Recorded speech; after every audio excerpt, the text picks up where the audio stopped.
Chers collègues, la parole est à Monsieur Bompard.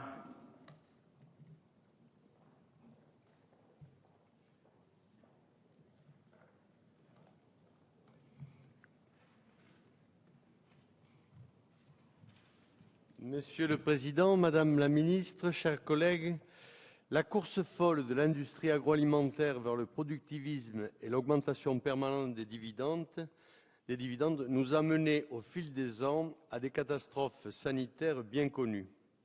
Comme chacun le rappelle ici, le biphénol A est dans cette lignée, responsable entre autres de perturbations endocriniennes et de troubles de la reproduction chez l'homme.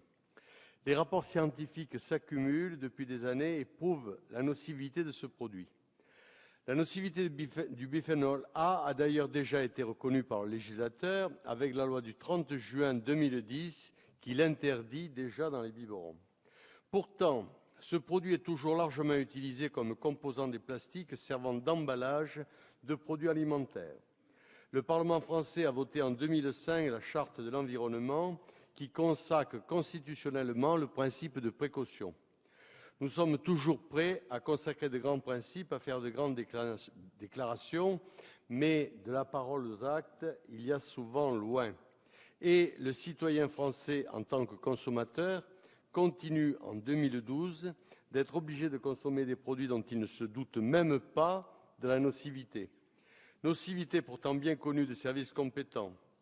Nulle part le consommateur n'est informé des risques provoqués par ces molécules. Nulle part il n'est informé que ces molécules migrent du plastique vers l'aliment qui l'emballe. Mais mieux vaut tard que jamais, certes, et c'est la raison pour laquelle je voterai cette loi qui va dans le bon sens.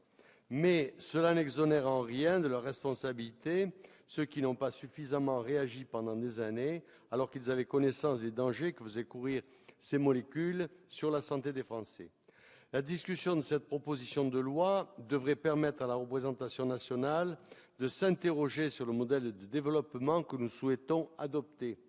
Voulons-nous poursuivre dans la voie de l'agriculture industrielle et intensive, dans la voie d'une perturbation toujours plus grande des processions naturelles?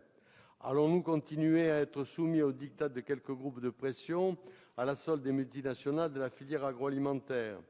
Au-delà de la nécessité du vote de cette loi, j'espère, chers collègues, que nous aurons l'occasion d'aborder prochainement ces différentes questions. Je vous remercie.